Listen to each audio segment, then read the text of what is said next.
I'd like to call the September 13th Peters Township Planning Commission meeting to order.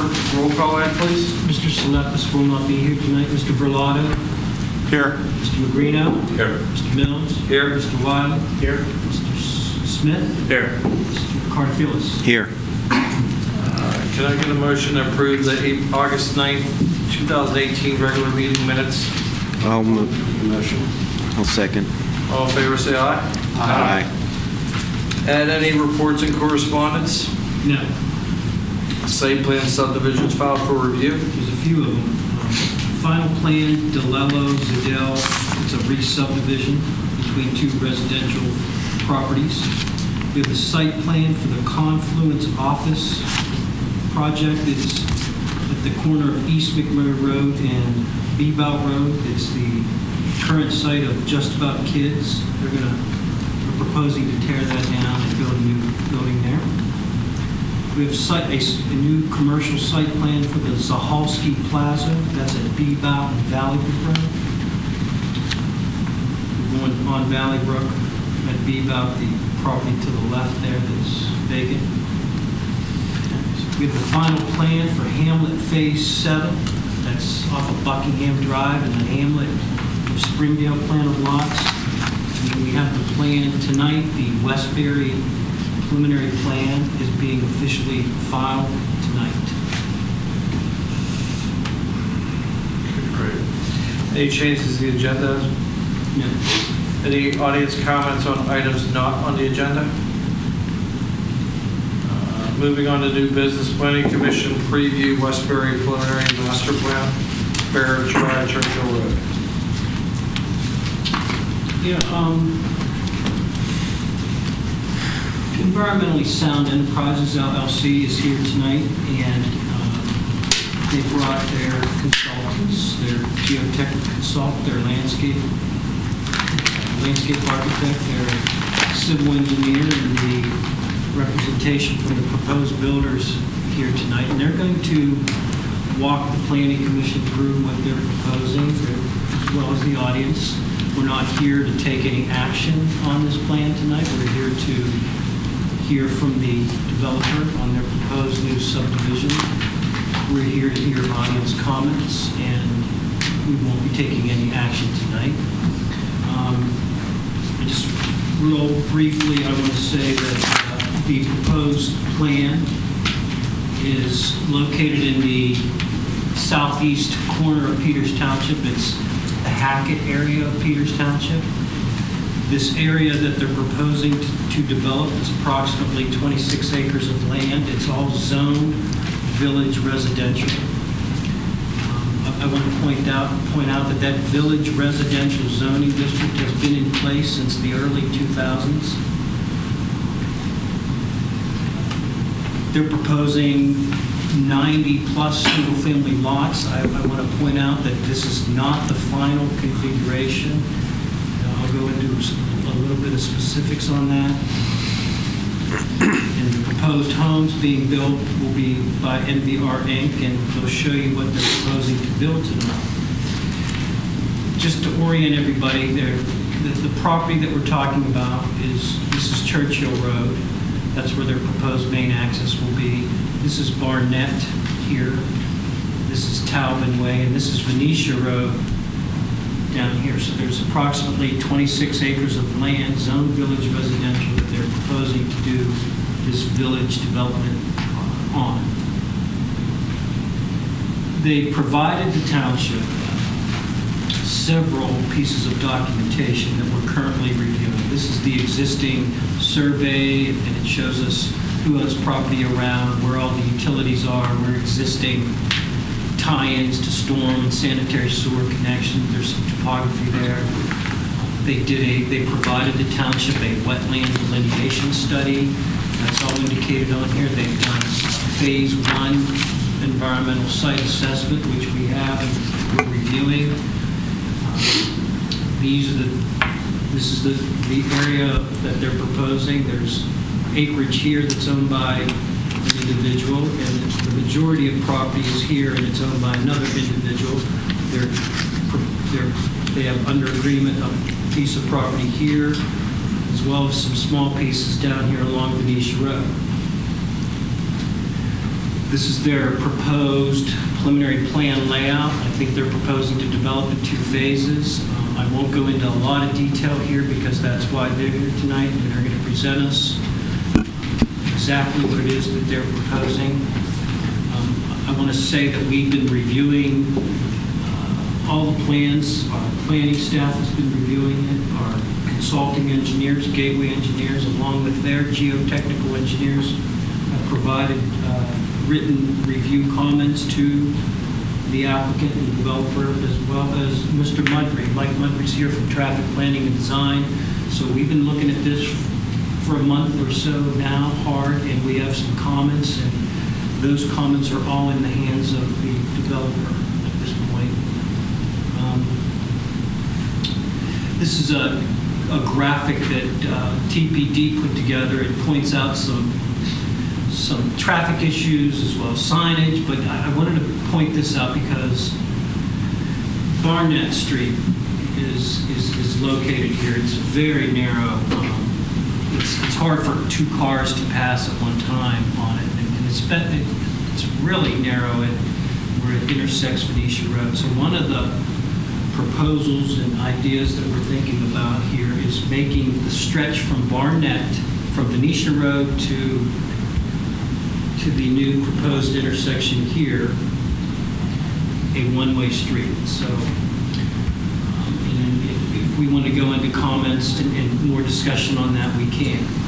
That's why Mr. Mudry's here. But the main in and out with no restrictions will definitely be to Churchill Road, which is a state road and requires a permit from the state.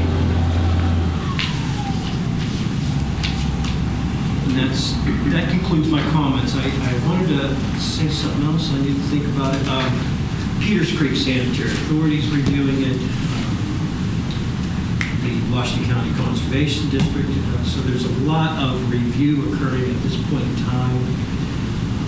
So we're not prepared to put this on the agenda and have you approve it. So we wanted the opportunity for the Planning Commission to review it, the audience to review it. I do want to say that in mid-August, we sent out notifications to a lot of the surrounding property owners. Over the last month, there's been a lot of folks that live in that area have been in to see us. They have been providing us their comments. We have been communicating those comments to the applicant, and they're prepared to address some of the main issues that have come up.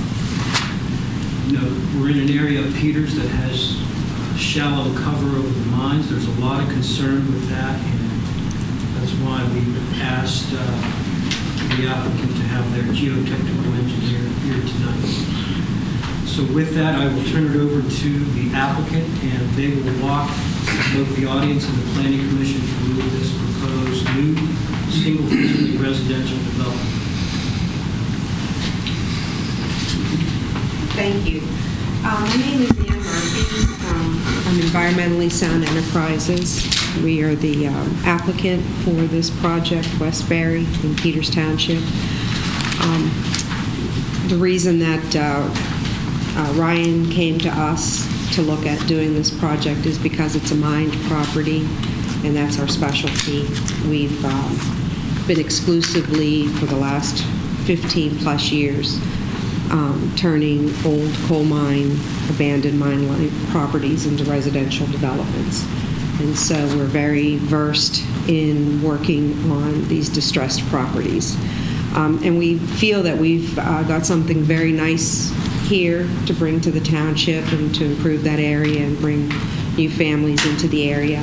And with me tonight are my landscape architect, Bob Steinhaus, my geotech engineer, Jack Murray, my civil engineer, Matt Horton of Horton Engineering, and then Ryan Coulter from NBR from Ryan Homes to answer any questions that you have on any of those particular subject matters, and for the homeowners that have any concerns on any of those.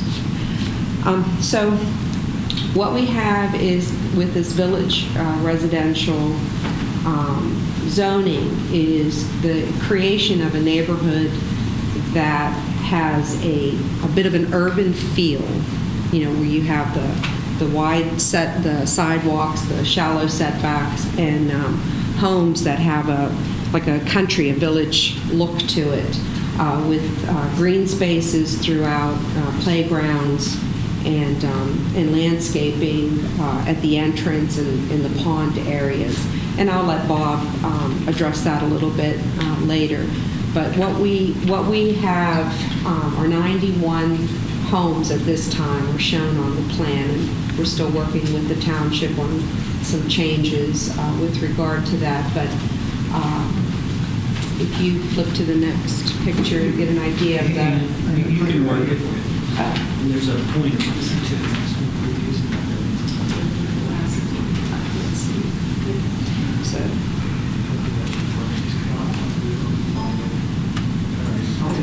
yeah, you're going to have to do that. Do you need the pointer at the pavilion? I don't think so.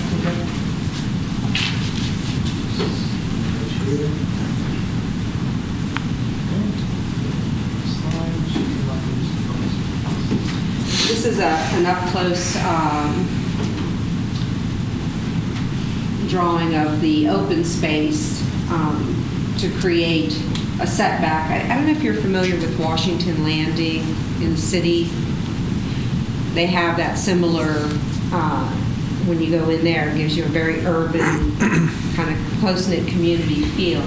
And they have those open spaces with the houses set back behind them. And the landscaping, of course, on the individual homes with Ryan doing that with the lampposts so that the street will be, very nicely lit. And then these are the style of homes. And of course, there's variations to them, but this is the basic style of homes that Ryan is proposing to build in this neighborhood. So it's a quaint village feel. There's an area carved out for parking for the cluster mailboxes, open space, and a tot lot. So this is a conceptual plan of landscaping and putting in amenities for the children in the neighborhood. So it'll be a beautiful walking community with the sidewalks all throughout, all the way up to the entrance where there's a proposed bus pad with benches and lighting and so forth. Yeah. So as Ed pointed out, we have all of this project is in review with the different agencies. We've been in meetings with them for the last couple of months, with DEP, with Conservation District, with Ed and your planning and Mike and so forth, and we're the comments that they have provided to us.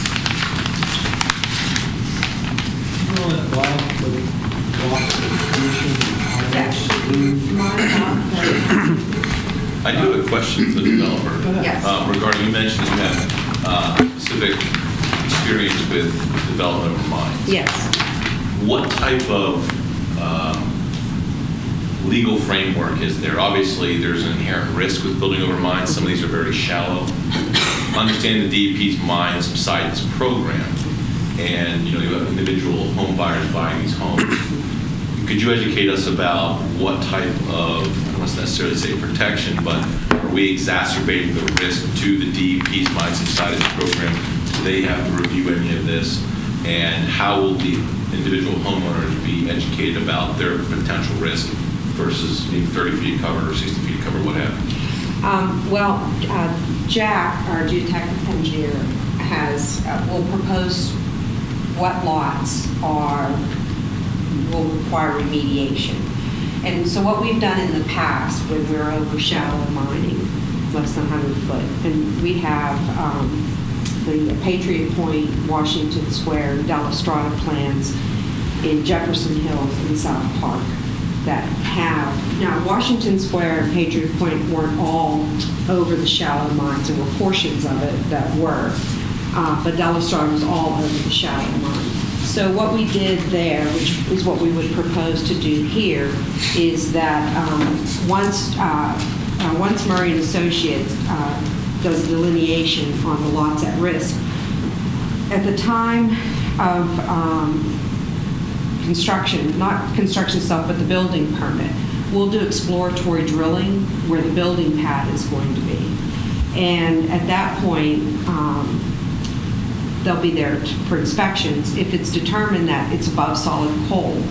And right now, and I'll let Jack address the geotech report and what's been found out there, then you're fine, you're solid coal. But if you're hitting voids or losing air, then we go into a full-blown drilling and grouting for that building pad. And then, of course, that's all under the inspection of Murray and Associates. And so in South Park, what we would do is they would issue a letter of findings for that particular lot. Then the homeowners are individually, they're told by Ryan Homes when they're buying the property. And then we ourselves as a developer then will send certified letters to each and every homeowner notifying them. Because even if you're over a mine that's 500 feet deep or 300 feet deep, you still have to, it's always good to have it subside. Sometimes when they're deeper, they're more dangerous, actually. So we notify them that we individually send letters to them. So they're told every step. And then the other thing that we incorporate is in our plat is language addressing the geotech report and that the mining and that subsidence insurance is recommended. And as far as the state is concerned, you're not exasperating their program. That's not a problem. They welcome people to come in to purchase mine subsidence insurance. Actually, these areas out here pretty much are considered all mined out. There really isn't any. They just block it out in gray because they really don't. The mine maps, what's actually under there for the most part, whether there's still pillars in place or it's been completely retreat mined. But so that's how they're notified. That's how they're educated and notified. So outside of the intensity of the exploration and the proposed mitigation measures through the geotechnical engineer, you're really trying to alleviate as much risk as possible in accordance with the PADP mine subsidence agreement. You're trying to get to a level that's reasonable amount of risk. Right. Exactly. That's what the grouting program is. And there's no jurisdiction the township has regarding, I'm not aware of anything, you can educate me. If there's anything we have regarding mines, it's all the PADP and sound engineering practices reviewed by the township engineer. Correct. And we, about a week or so ago, took a trip down to the DEP offices in Coal Center and showed them what's being proposed. And we've been in touch with the office in Cambria County. So we're doing everything that we can, not only to protect the homeowners. There's going to be public infrastructure here too. Right. Well, I was thinking about that, the roads. When those are going to be dedicated to the township, how can we be assured those roads aren't going to come cave in? We're going to try our best to Open make sure space that dedicated we township. do not allow anything to occur out there that we're going to ultimately own and have to maintain that's going to collapse. So we're concerned about the homes, and we're concerned about surrounding residents, and we're also concerned about public infrastructures. They have submitted the geotech report that was prepared by Murray and Associates, Inc. Gateway has their geotech engineer has reviewed it. Those comments are in their possession. Perhaps we'd love to have some answers to those questions before we recommend to Planning Commission that this plan be approved. And I didn't mean to offset your presentation. I just had a general overview. If you wouldn't mind, if I could introduce you to Jack Murray, and that some of the questions that you have, he can address. But hello, I'm Jack Murray. We've been working with Ann for a number of years on these projects where adults. Can you stand as By the mic, please. Okay, sorry. filming it? We've worked on a number of these projects with them, and most of all in the South Hills here, where you're hitting shallow to medium cover over the mines. Most of the South Hills is undermined. We've taken at least three different approaches. When the houses are, depending on the height above the coal, if they're right at the coal seam, we've taken it out if it's been in place, and then over-excavated the coal when it's near the foundation level, take it out and replace it with compacted fill. This can be in the 10 to 20 foot range.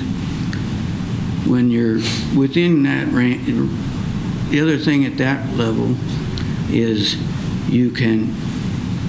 we run into some rider coals now that have expansive seams in them, and those have to be either removed or sealed with asphalt or excavated below the foundation, sealed with asphalt, backfilled under the house itself to remove enough material that you've reduced that risk substantially. And then as the lot gets deeper, when there's 20, 30, 40, 50 feet of cover, they have been drilled. The individual lots have been drilled.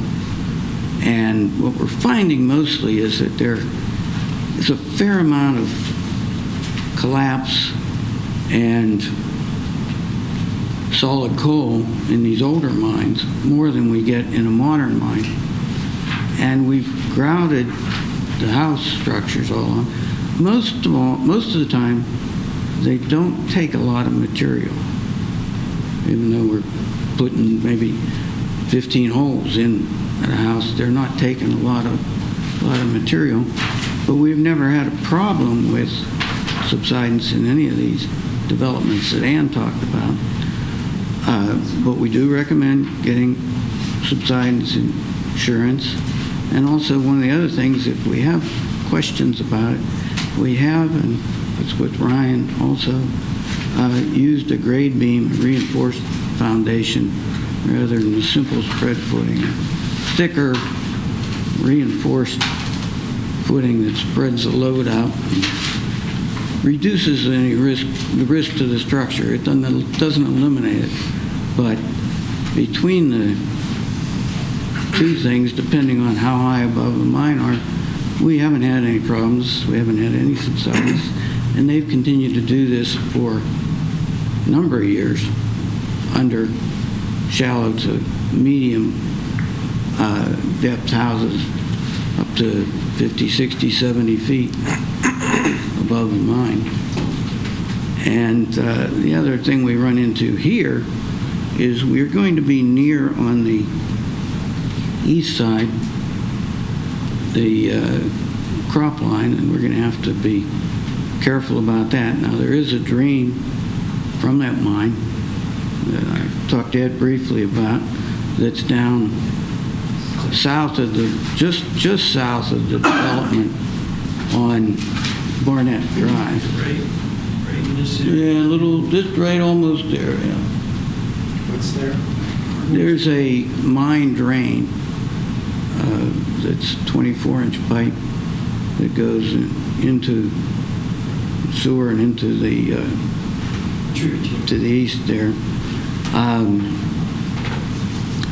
And actually, we have talked to, Ann has talked to the people that did that for the DEP, and we will be, they've agreed to let us see the file next week on that.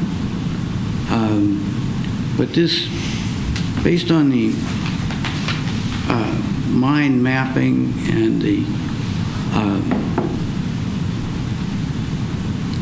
geology, the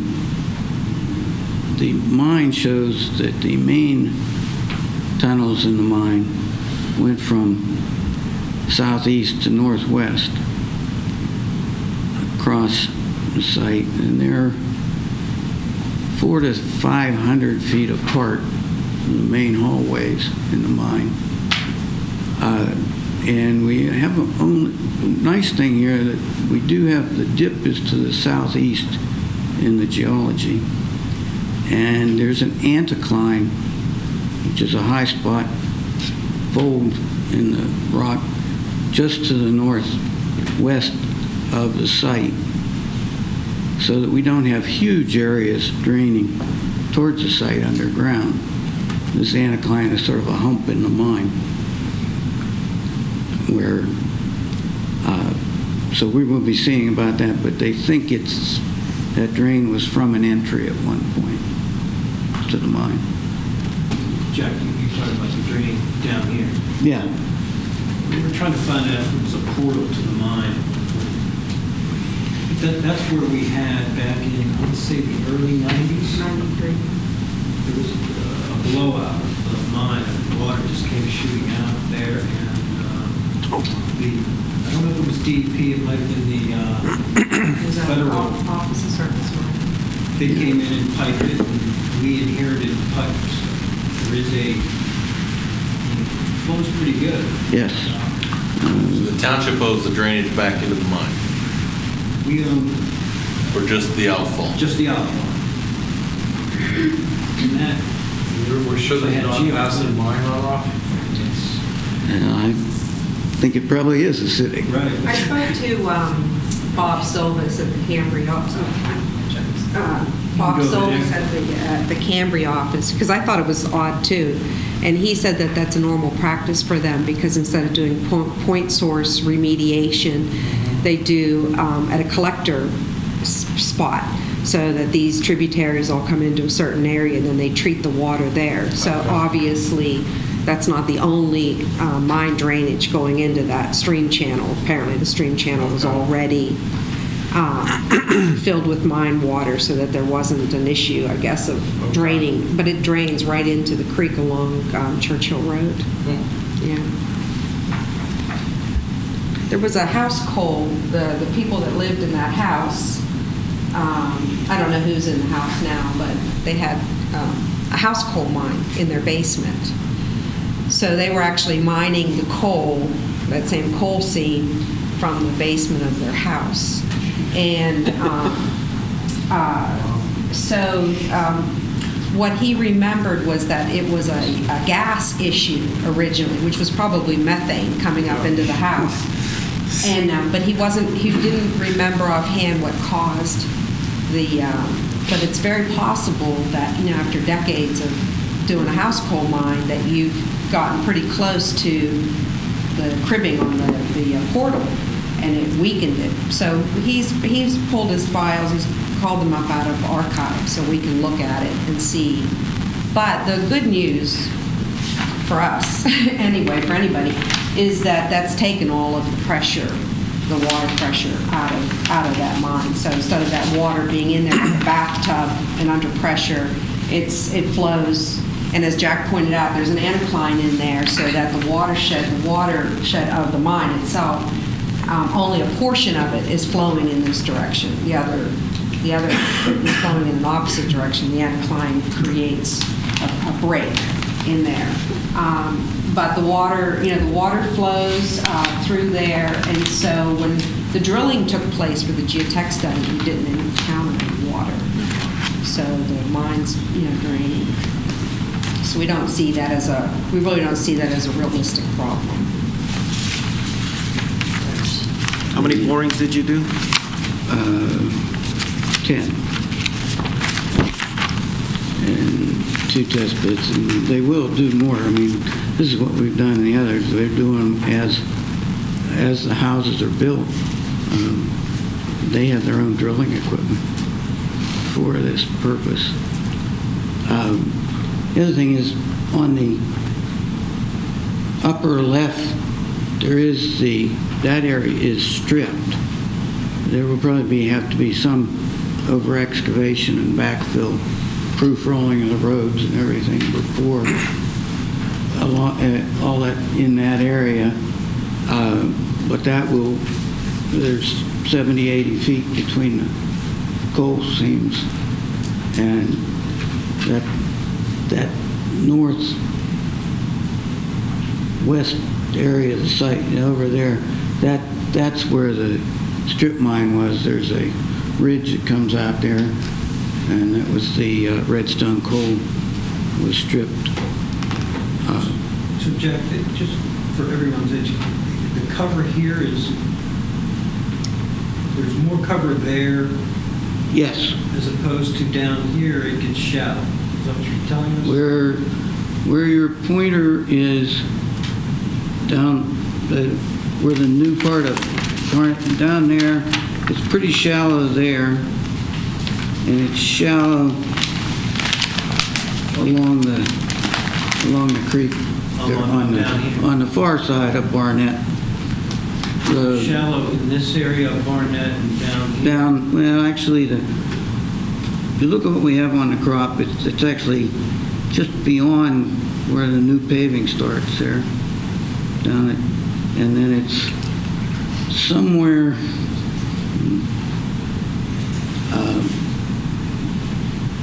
between the two, between Barnett and, I forget the name of that. yeah, that's what I'm trying to remember too. Westbury Drive? Westbury. Yeah, in there, it goes up along the stream. The area to the left from there is all been undermined. It's at the Pittsburgh coal seam, and then in the northwest area for the redstone coal by strip mine. We don't have any deep mine in the project area from redstone. And the drilling that has taken place, the drill logs, you might want to tell them what we found with the drilling that we've done so Well, far. I mean, up in the upper portion, it's more than 100 feet to the coal right now. And they've been dry. There is some hard rock above the coal, not real thick, but there's some hard limestone and some sandstone above the coal level. We're not seeing subsidence. There's no evidence on the ground of subsidence at this time. But yeah, everything is undermined. And that's Jim, what we've been doing. we're concerned about the new homes, but we're also concerned about the roads, the storm sewers, the sanitary. So how do we ensure that those are not vulnerable to subsidence?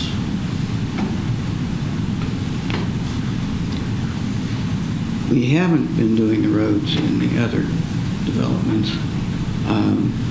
Although in the upper portion there, yeah, as I said, there'll be some over excavation, strip mining, and recompaction to make sure that the soil is good under there.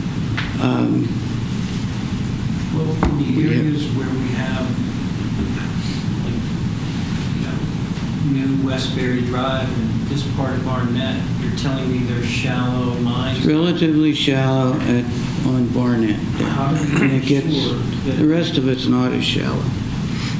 How do we ensure that those roads and the storm sewers, the sanitary sewers are not a problem in the future? One of the things that, as Jack pointed out, I mean, we've never encountered any issues with that in all of the developments that we've done over the mining. We've not had to do any remediation work for the roadways or the public utilities.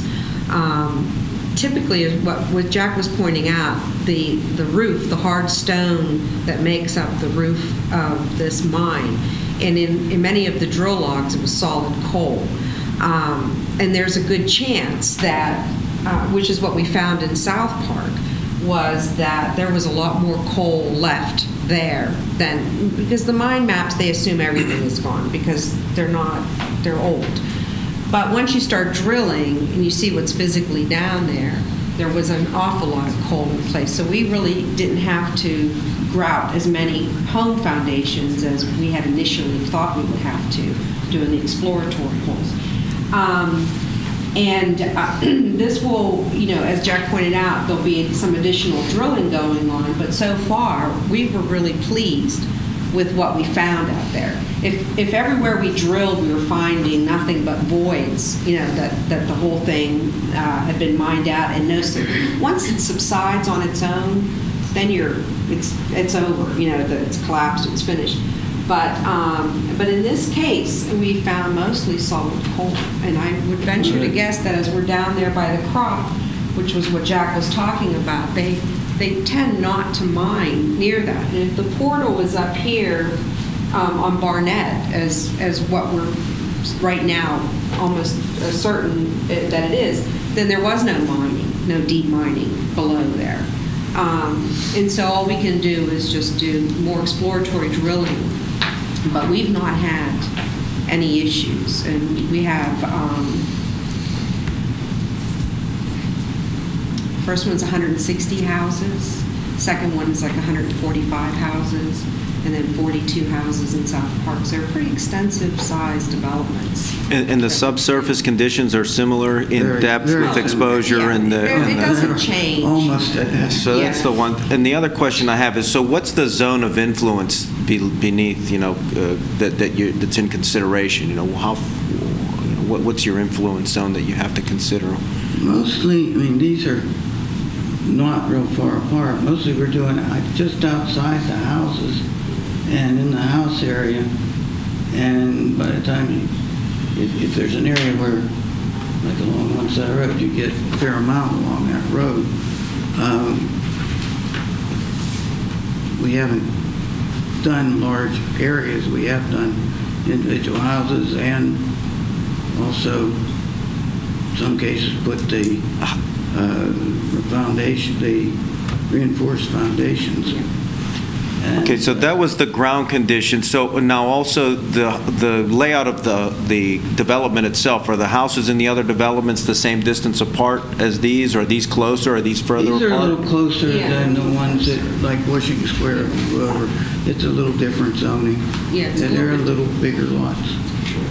So there's less space between these houses on Yeah, this development? If we're grouting these, they'll be closer together grouted than the ones at Washington Square And the developer is Yeah, anticipating that some of this stuff is going to be done, so it's not going to be passed on to one specific homeowner, it's being absorbed as part of the entire development? Oh, yes, yeah, it's done, but yeah, we do it before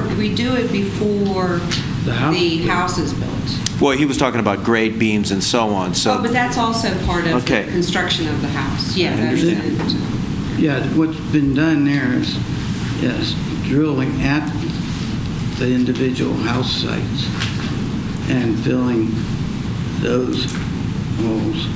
And that's why I'm saying we haven't had very large grout takes on most of the ones in South Hills here. Right, but forming and pouring a 12-inch tall by 2-footer versus a 3-foot deep grade beam is a big Well, difference. no, that's what, we've either been grouting or doing grade beam in these. And it's mostly, most of the time for these houses, it's roughly 18 inches by 2 feet deep, reinforced top and bottom. And with the newer stuff, there is reinforcing in the foundation walls too. Most of these are going to be on poured concrete. Yeah. They're on poured concrete, reinforced here. I have a couple people still doing block, but it's becoming, Pittsburgh finally catching up to the rest of the country as far as doing concrete foundations. Checking it, that's all done under the supervision of your company. That's what we've been doing, yes.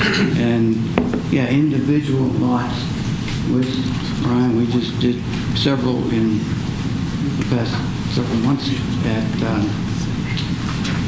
Washington Square. Yeah. So you do one drill, one boring per lot? Was that Two. No, per no, lot? it depends on the lot. Sometimes they're more. If there's Sometimes any Jack- indication, we've got 10 to 15 when we're finding, just talk a when little we're bit finding open spaces there. Yeah, if you could just talk about the grouting process, like I'm not incredibly familiar with it. How you ensure that you cover the entire pad of the Well, house?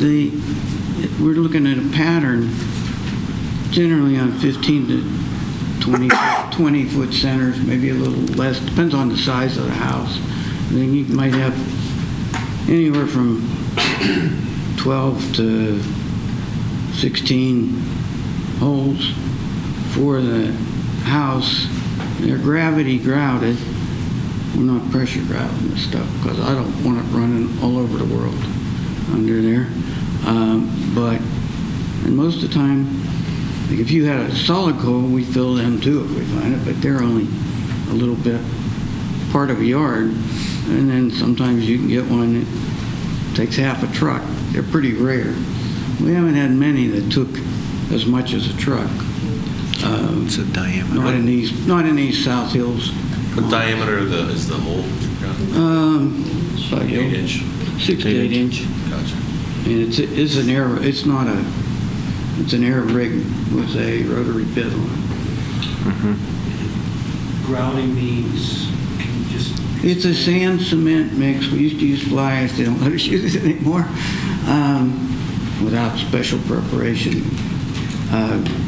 This is a fairly low strength sand cement mix that comes in a ready mix truck for these individual lots, and it's pretty runny, and it only dries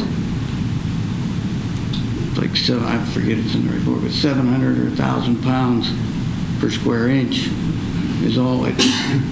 It's low strength concrete, but all you're trying to do is keep the house of cards from starting. Normally, you don't need much. You don't need a high strength like you would use on a pavement or even in a foundation, because you want it to flow. You don't want a stiff mix like you would use in a foundation.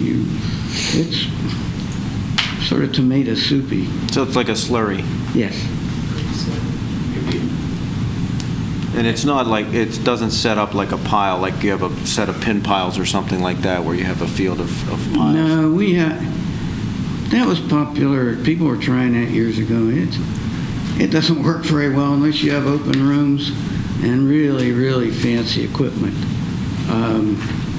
We haven't found that in these lots that we drilled. We haven't found much in the way of tool drop or open voids as much as, and I do have some we did out east in Delmont area where we had a couple that were a little bigger. They're shallow, same sort of thing. These are pretty good sized homes in Delmont area.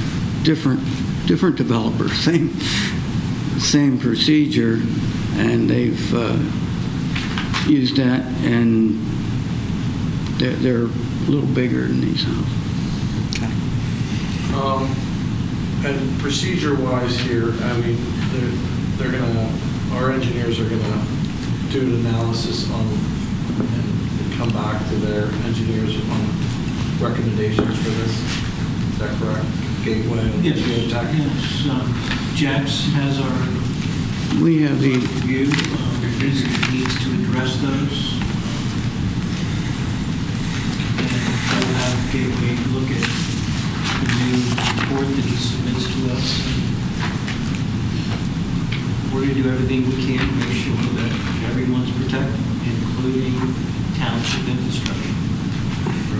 One last question. Did you find any expansive material that would require an asphalt cap as a mitigation measure? Yes, we have found that. All right, so you would be anticipating some areas having an asphalt cap. If you have the black Are you talking carbonation, theoretically or in this? carbonation This shale, particular plant. there may be. We don't know. We test them. If they look like it, if we get, there's some stuff associated with the Pittsburgh roof coal, when you're getting down close to it, that is potentially expansive. You have, Pyrite? what? Is it pyrite? Yes. It's there's a sulfur, iron sulfide pyrites in some of these shales, and they transform over time if they're exposed to air and water. It takes both. They have to have air and moisture. And they become a hydrated ferric sulfate, which is like 1,200% as big as the original crystal. There've been a lot of structures where you can't be sitting right on the Pittsburgh coal. That's why we took some out recently here over at the other development where it was very close. When we're excavating and you run into it, it's obvious. Like you've hit it. I was just wondering if you hit it already. Not In the here. borings. If you didn't hit in the borings, that's fine. Well, we didn't sample and test the borings for it. Normally, we haven't done it. I mean, we've been doing this for 40 years, but it's been a problem. There's a couple of major structures that have had it. If we get into something that has a carbonaceous shale, I don't anticipate much. We could have some lower level near the Pittsburgh coal seam. Otherwise, we don't anticipate it. But you test it, and they say you have to use an asphalt sealer on it below the foundation level and below the drain level. So you have to be like 3 to 4 feet below the house and seal that. That'll be in your mitigation plan that gets submitted to Gateway when we get to that point. On a case by Yes. case. Okay. I think what Jack is trying to stress is that there really isn't any scenario that we aren't prepared for, that we haven't already seen or already, like as Jack said, he's been at this for over 40 years. So that, there's no way of knowing every single thing out there. You do as best you can with what we have, and so far we're very pleased with what we found. Looking at the maps and coming into this project, you're always coming in a bit skeptical, because if you're running into something that's going to be a lot of problems, it's not worth investing millions of dollars to not, be able to come out of it. So, like I said, we've been at this a very, very long time. So we go in very cautious. And after the drilling was completed and Jack took a look at it, we were very encouraged with what we found out there. So it's probably out of all of the projects, the least ugly, if I can say that. As far as the grading's concerned, that's pretty much true. Yeah, Jack has seen what we've there's turned projects from. Fun hillsides around South Hills here. Yeah. These are fairly modest grading plans compared to some of them. Yeah, Washington Square especially. But the mine conditions are essentially the same as most of these ones in Jefferson Hills and South Park. We've had developments that have grouted, had these same similar geotechnical issues that we've dealt with in the past, and we've not had any issues with those. So it's not anything that we've not dealt with. Sure, that's good. All right, thank you. Thank you.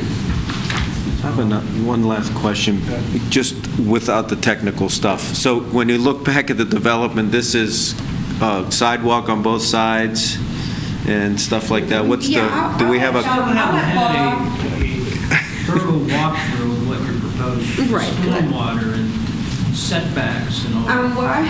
I'll let Matt address that as far as what working through. But it's difficult with this. This is just a landscaping plan. Yeah, that would be fine. I'm Ryan Klausnitzer. I'm with NVR Ryan Homes. I'm a Peters Township resident. So Ryan Homes was contacted by Mr. Progar, the owner of the large tract of land, almost a year ago. saying that they wanted to potentially sell the property and they wanted to see it developed into residential land. So we started taking a look at it, and we thought it had a lot of potential. Especially, we see the Peters Township market it's a great school district, and you all know that the housing cost in Peters just keeps going up. Ryan feels that we're missing that market of move-up buyer from their first-time home buyer, whether it be a townhouse or a ranch somewhere. That first home buyer that can be in that $340,000 to $400,000 range. Nobody's hitting that with a single-family home in Peters Township.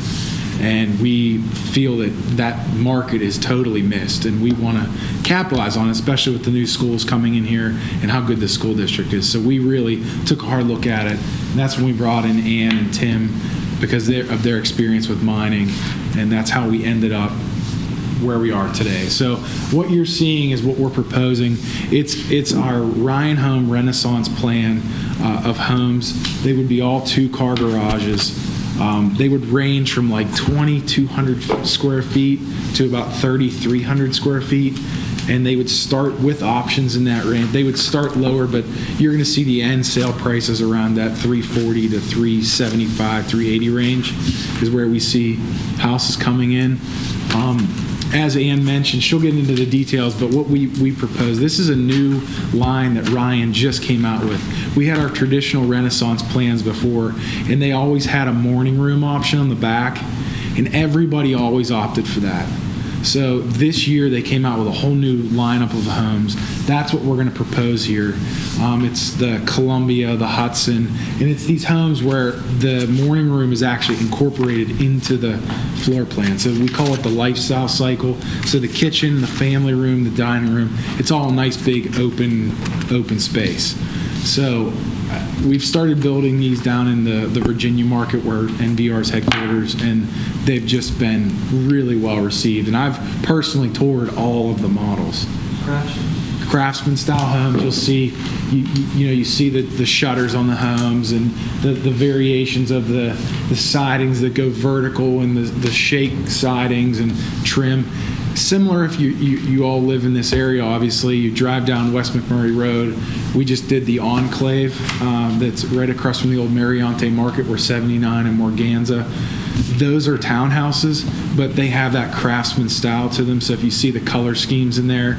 So these houses, we would offer 4 different house types, and then obviously a multitude of colors on the outside of those homes. So as Ann mentioned too, this development does have sidewalks both sides of the road. They are wider than the standard normal Peters Township, I believe is 4 feet. These are going to be 5 in here. The front setbacks, I believe, are 25 feet, so they will have that neo-traditional neighborhood feel to it. And we're mostly excited about the tot lot, having a playground on the. We don't see a lot of developments that have that, and then these open spaces with just flat space with grass where people can go kick a ball, gather at night. I mean, you see the developments around here. Most of the people that live in these developments end up in somebody's driveway in the evening riding bikes, whereas to have these open, flat spaces with benches where they can all go and sit and play in the grass and stuff, we're pretty excited about it. Did you say the setbacks are 25 feet? I believe, is that correct, Matt? 25? Consistent with the zoning? Yes. What's the, maybe this isn't a question for you, but the edits talked about a one-way street on Barnett or Barnett Drive. I'll let Matt address that. Does anybody else have any questions for I have me? a question. Sure. Some of these options have front garages, frontage garages, and some of them do not. I can't imagine we're going to have options with side entry garages. No, and lots, right? zero. These are all going to be front entry right? garages, yeah. Okay. I just want to make sure because there were a couple different options with your models, and they all look very nice. I noticed that some of them did, and I thought there's just no way that Sure. this would be possible. Yeah, that's our, that's kind of our, Lot, right? yeah. Are they all on slab? Do they have partial? No, they'll all have basements, full basements, poured wall, okay. foundation basements. Walkout, so the low side lots that you're used to seeing, where you have the foundation in the back, those will actually be walkout units where we will have a sliding glass door and a window in there, and then the high side lots with a high side slope in the back, they'll all be buried foundations, but full foundations with the well and the window inside. And it's a pretty good take rate of folks that actually finish the basements as well. Thank you. Sure. Thank you. Thanks, Ryan.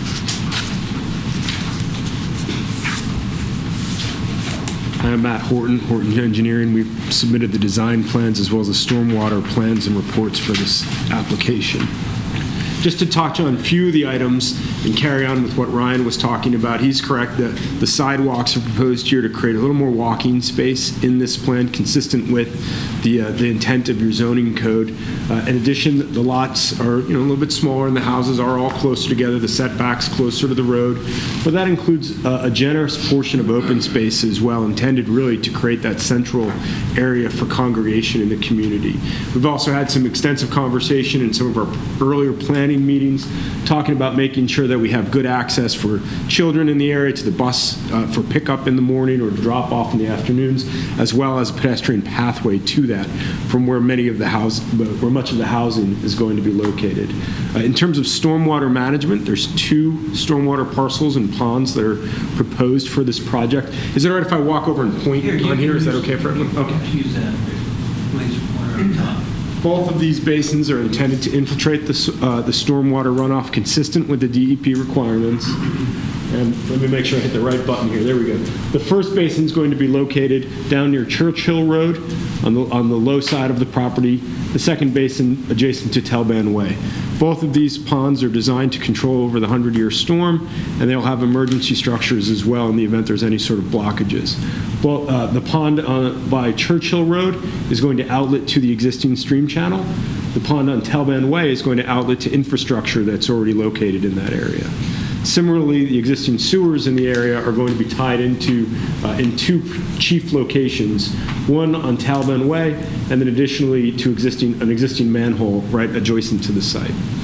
With your stormwater ponds, they are infiltration ponds. Correct. Yeah, that's a requirement by DEP nowadays. 2 questions. So there's no hydraulic bench, they're not wet ponds, in other words. Correct. So do we have any issues with exposure pathways infiltrating on top of these mines?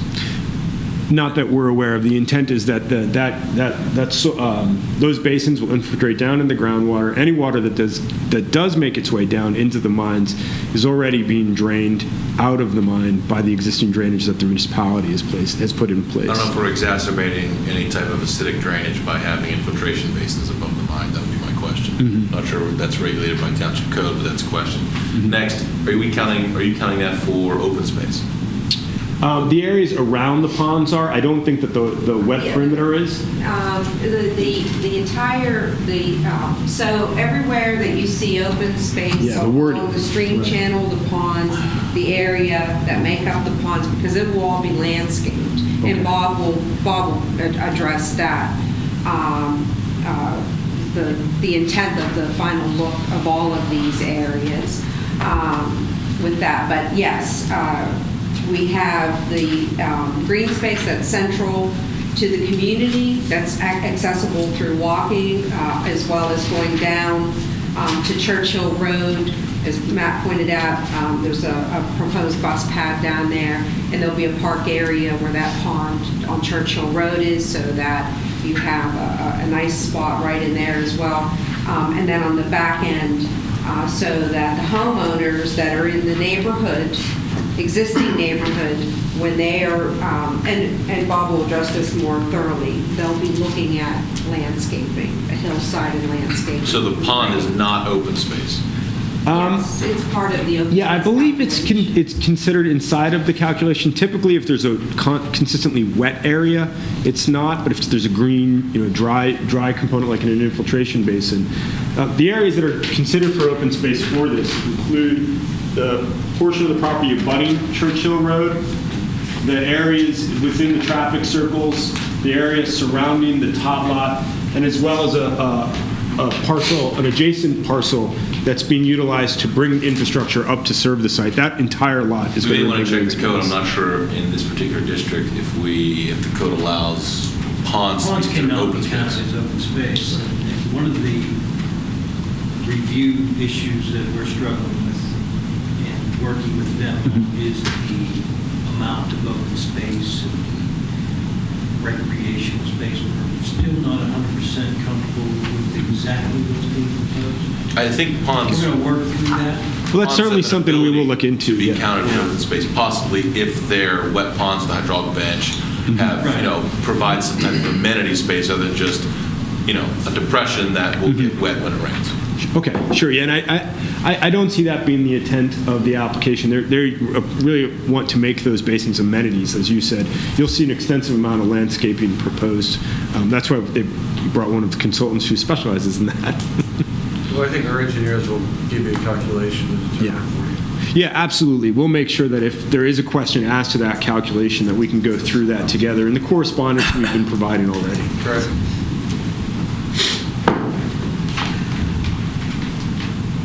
Are there any other questions? Okay, very good. Thank you.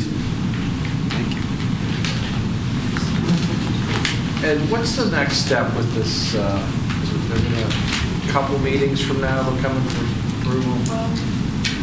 Depends Not on you. 100% sure yet. They have a lot of comments that we've given them in writing. The ball is in their court now to come back to us with some revised plans. And if they address them all to Gateway's engineers, staff, TPD satisfaction, it's possible we could be back here in October for a preliminary plan approval. But the ball is in their court. We want to hear from you, and we want to hear from the residents. We have been hearing from a lot of residents. They've been, Seth been dealing with most of them, and as we get comments from them, we are communicating those comments to the developer, and they've been good at addressing them. So, please introduce yourself. Bob Steinhaus. Hey, Rocco. How you doing? As Jack had mentioned, we go back to that last site plan. Is that possible? Thanks. As Jack had mentioned, the grades on the project are fairly reasonable, and they're actually usable from an aesthetic standpoint. What they're going to allow to happen and do is be able to utilize the grades for vistas, for vistas, and also for protection, viewing and screening. Some of the areas like down here are fairly steep, but those grades are going to be utilized to actually buffer the existing residential areas off. And the same thing up in this area too. This is a fairly steep area, and what that will do at the entrance is it's going to create a nice backdrop. Those heavy slopes will also be hidden aesthetically with plant material so that it actually looks like a screen. But there's a lot of nice spaces. There's a lot of nice open areas. And one of the things in all of Ann and Tim's developments is that they put a high emphasis on pedestrian activity, movement, socialization, and so forth.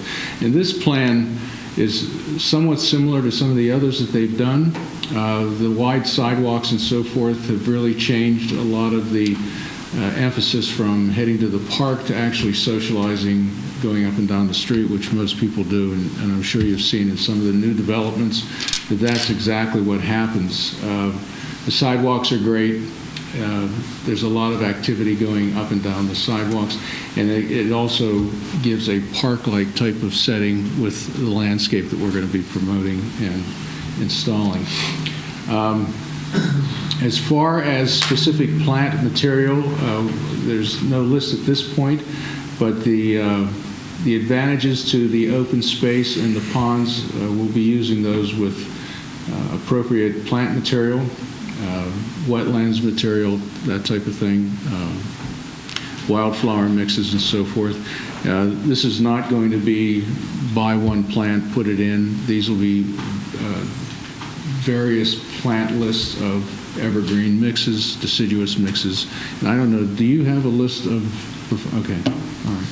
So we'll be working with that list and probably adding in that. Flexible. Okay, all right. And then, and adding to that with permission. The overall plan has a very nice feel. And like I say, because of the topography, it lends itself to a lot of vistas and undulation, which helps so that it doesn't look like everybody's looking into the same space. It's also going to help with backyard views, front yard views, and so forth. I know a lot of people are probably going to be putting decks on and utilizing those spaces, especially where on the back side where we have, excuse me, the sliding glass door, full entry into the basement. So, do you have any questions at all? Thank you. Okay. You got any audience comments? Do you want to take, I'm sorry, do you want to flip back to this? Oh, Doug, you want to go ahead? Yes. You flip back to that.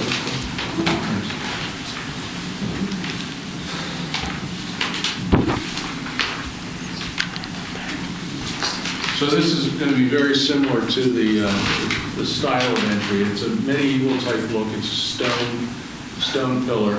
That will be utilized all the way through. Signage will be very similar to that also in the open spaces, the park areas, playgrounds, and so forth. So, Nice. all right.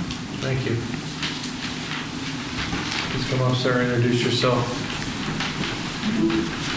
Hi, gentlemen. My name's Ed Ramos. I'm a 40-year resident of Peters Township. My wife is a 60-year resident member of Peters. I live right where the holding pond, the lower holding pond is. My concern is the grouting. When they grout the voids, where's that water going to go that's in there? It's going to go to the lowest point. I know that.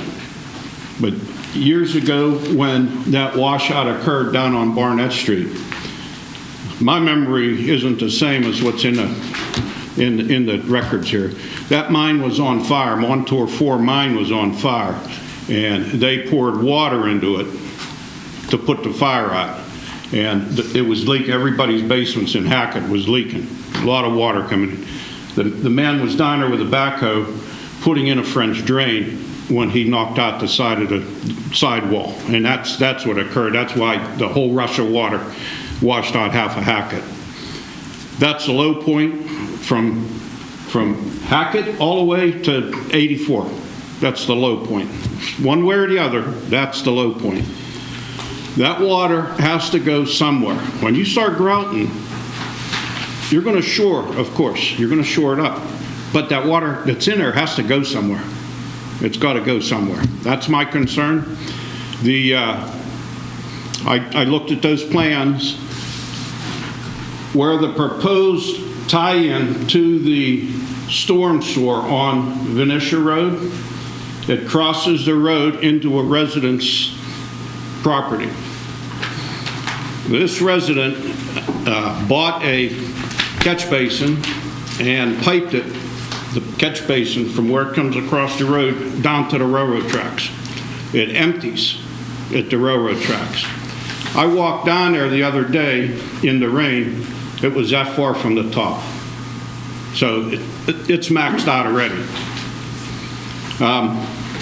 One other thing, in the plans, the engineering firm, or one of them, suggests all potential buyers of homes acquire mine subsidence insurance.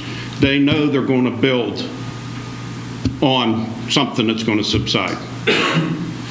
So, that's all. Thank you. Thank you. Anybody else in the audience?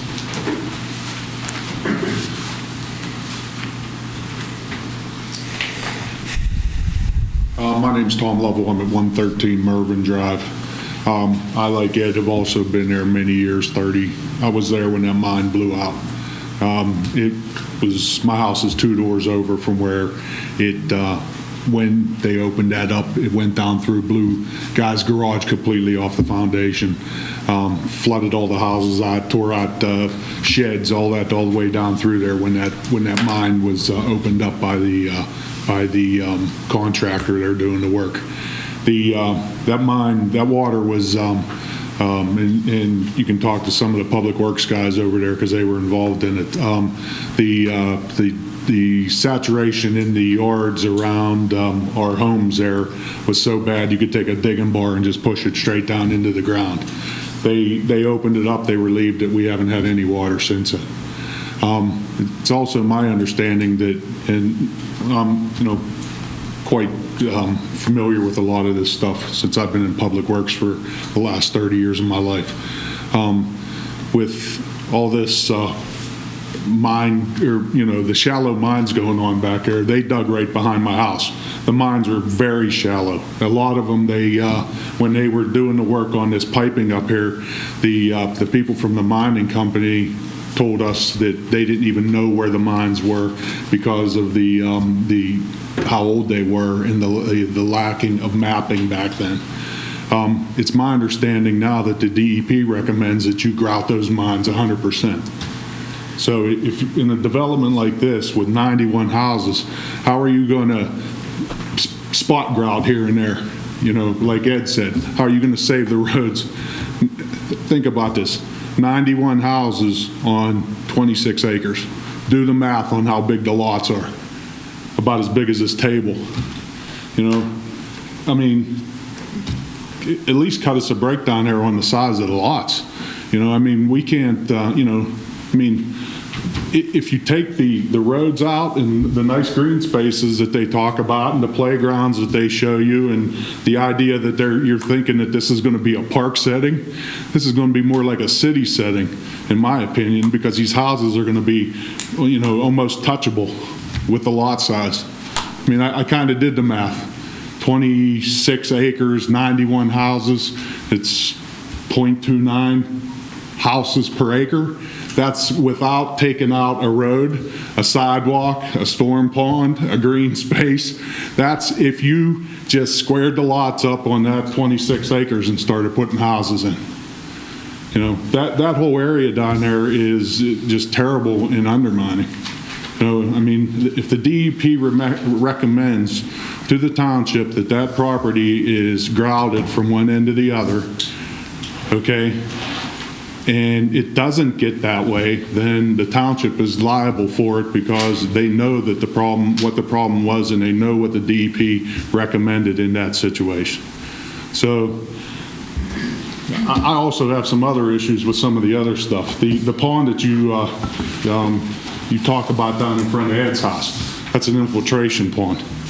All right, we're over in North Strabane, we're having issues with it now because that water leaches down through the ground. Anybody below that, especially with the close proximity of those houses, that water leaches through the ground, goes right underneath the ground and goes into their homes. Dealing with it as we speak. Those infiltration ponds aren't what they're cut out to be in our terrain or in the Pittsburgh area. Because think about it, if you put a pond up here and you have a house down here and it's leaching down through gravity's going to take it right into these people's homes. But I think the biggest thing in my point of view is, like Ed said earlier, where's this mine water going to go? It has been relieved. It's running a 24-inch pipe, almost half pipe steady. You start blocking this thing up, and in my home's, it got a big bullseye on it. I'm right below where that mine blew out the last time. And I mean, it was a mess for days down there. If none of you were in Peters Township when that mine blew out, it was ugly. I mean, that whole area is completely undermined. Like they said, there was a guy down there mining coal right out of his basement. I seen the mine. I seen where he went into it at. That went back into those mining. It wasn't just out of his basement. He tunneled into those mines, and he was mining the coal out of those veins back in there.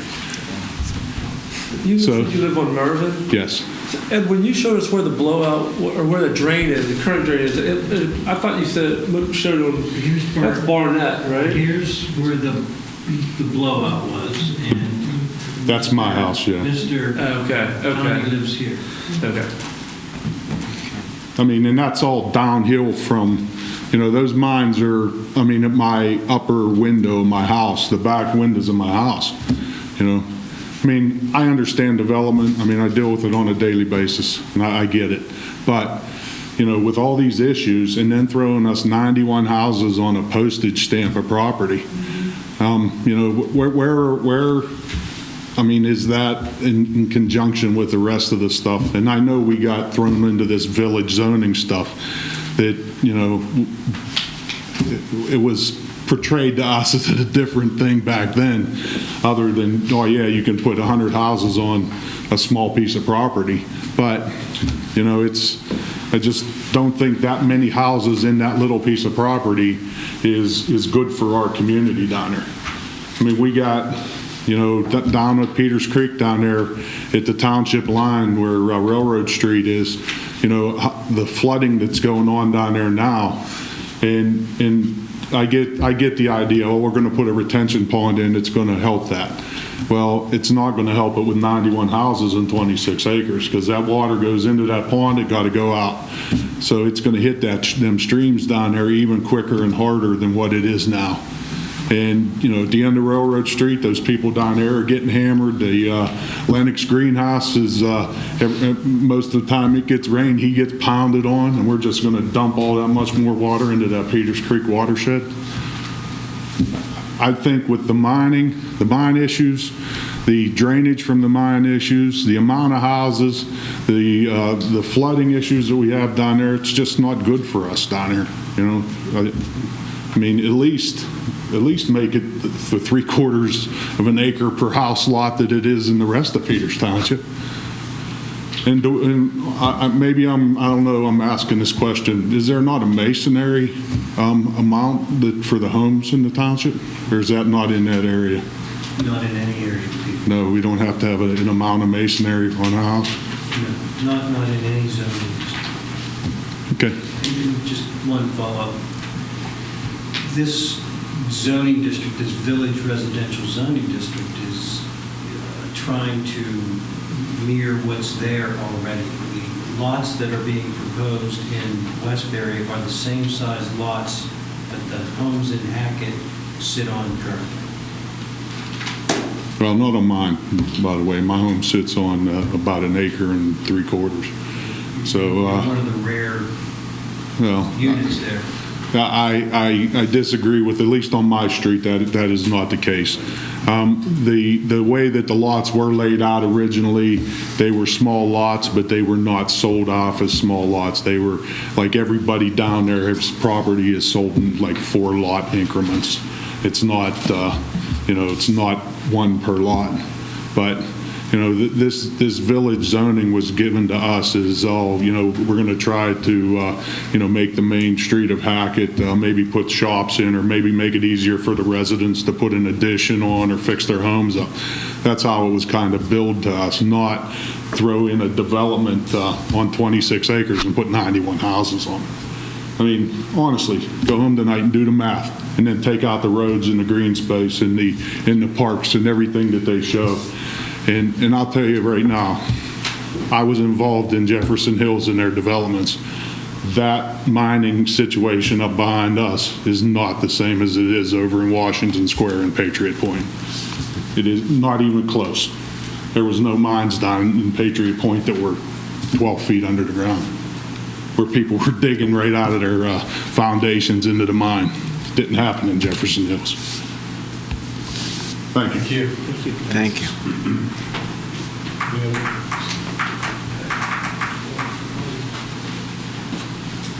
My name is Matt Ramsey. I grew up in the town of Hackett. I'm 36 years old. I bought my house from my father, which he lived there for, adding up now, over 42 years. So I knew a lot of my neighbors were Quishies, the Kachiniks, Barnett's. I knew Barnett's, that house where you're talking to, they were digging into the wall. I know that there was a lot of uncharted mining up there. When the mine company stopped mining, the residents started digging for their own because it was all cool furnaces. Now, my concern is traffic. Obviously, they already spoke my concerns about the water runoff. I mean, you see where all this water is going. Yeah, these retention ponds are going to stop some of it. It's not going to stop all of it. The traffic, I mean, are you going to reduce the speed on Venetia Road? I mean, there's sometimes I back out of my driveway and there's people come flying up on my bumper. You're going to put all these homes there, that's going to add to it. A lot of it, and another thing is you're squeezing all these homes together. I'm in the construction industry. I'm an electrician. I work on a lot of homes, sometimes Ryan Homes, and I see where they cut corners. I mean, they're going to be putting all this money into excavating this property. Are they going to start cutting corners on building these homes as well? I mean, I'm concerned about my neighborhood, and obviously, if they're going to be building, they're going to be building. So it is kind of disturbing to me that they're going to be building homes up there, and obviously they could be starting to cut corners because cost. I mean, I've worked in some of these homes, gotten in the walls, insulation is soaking wet. The roofs are built with poor material, and so I'm sorry, I'm not first time I've ever talked in front of a thing, but those are my concerns. Plus, my backyard is where that mine blowout was. I live right across the street from Kachinik Street. So I live right there in Barnett's. The house, Barnett's house, is right behind, so I remember that, and it was bad.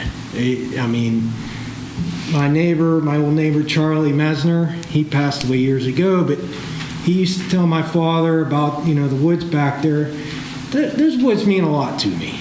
So seeing this really, really upsets me, but I understand change. But you got to understand, we are all lifetime residents there. We're not, it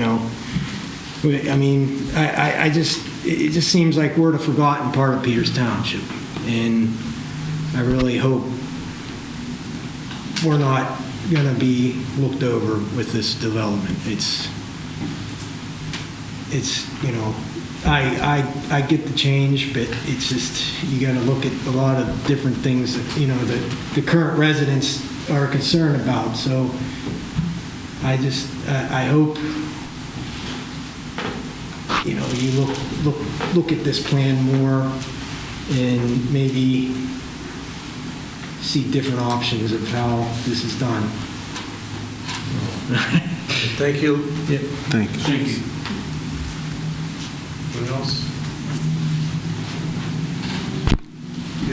Can I make one clarification? I know there's been a lot of discussion about the mine water, and Jack can chime in on this too, but mine water, the Montour 4 mine, the water levels are monitored, and they are owned by Consol Energy. The Hahn Portal over on West McMurray Road behind the new Peters Township Sanitary Authority, over there behind the townhouses. If you drive up Hahn Road, there's a treatment facility there, and it runs 24 hours a day, 365 days a year. It has a lime silo, and it has discharges, and you can see clean water. You can see the AMD water coming into the pond. It goes through a bunch of filtration, and it goes right into the creek there as clean water. That treats the mine water in Montour 4. That's monitored 24 hours a day, 365. If that facility went down, the low point of that mine, because I was in the mining industry for a while, the low point in that mine is actually in Library, right where the T station is in Library, where the old Consol R&D facility was. It would flood out Library. So I understand their concerns about the mine water issue, but the mine pool is monitored all the time. So we're talking about an isolated area. I just want to shed some light on that we're not talking about this affecting all the mine water coming this way and changing the hydrology of the mine. Just want to make that clear.